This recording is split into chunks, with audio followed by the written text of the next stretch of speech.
Los Angeles, California, June, 1972. A warm Saturday afternoon settled over the Long Beach arena. Sunlight streamed through the high windows, casting long beams across the floor, making the entire arena feel larger than life. Inside, more than 3,000 spectators filled every seat. Their voices blended into a restless hum of anticipation. The International Karate Championships had been running for 5 years. By now, it had earned a reputation as one of the most respected martial arts tournaments in the world. Fighters had traveled from Japan, Korea, Thailand, Europe, and across the United States, bringing their styles, their pride, and years of brutal training onto the same mat.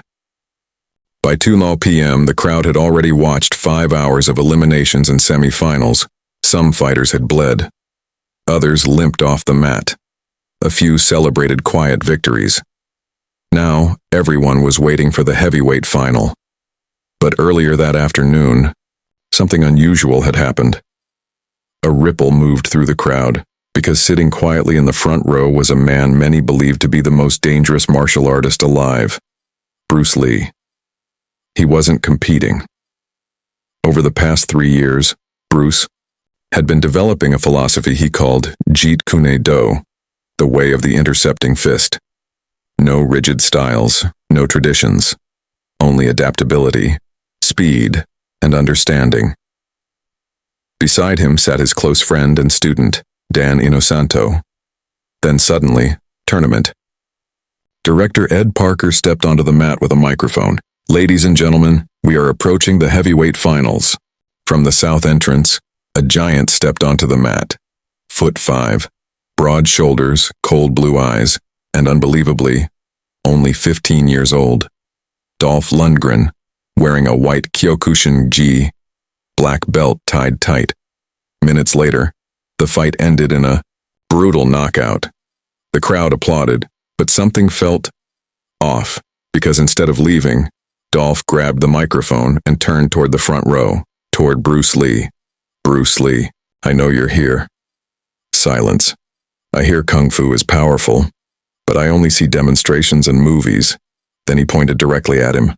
"So tell me, is it real fighting or just for show?" A gasp swept through the arena. Then, "Get in the ring with me. 1 round." The decision, the arena froze. 1,000 people, dollars, completely silent.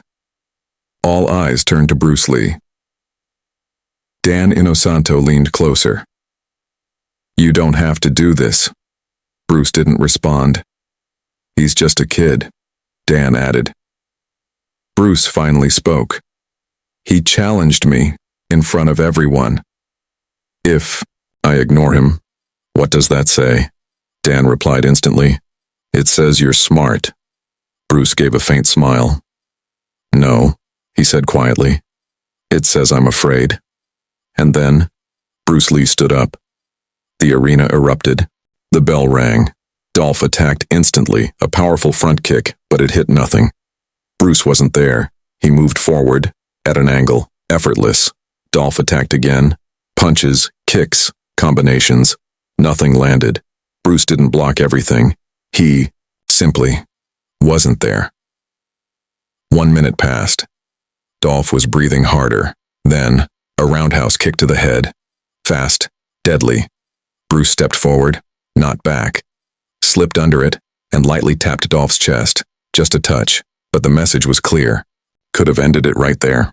2 minutes in, Dolph slowed, just slightly. But that was enough. He threw one more punch.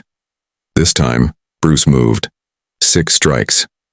Lightning fast, precise, controlled, not to destroy, but to demonstrate. Dolph dropped to one knee.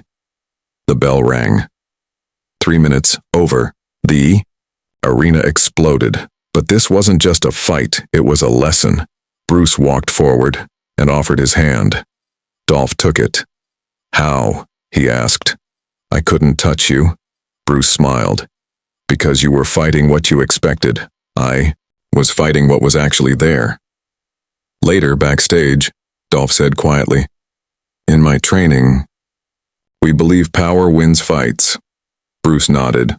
"Power helps, But power without understanding is like a weapon without aim. He paused. Styles are just tools.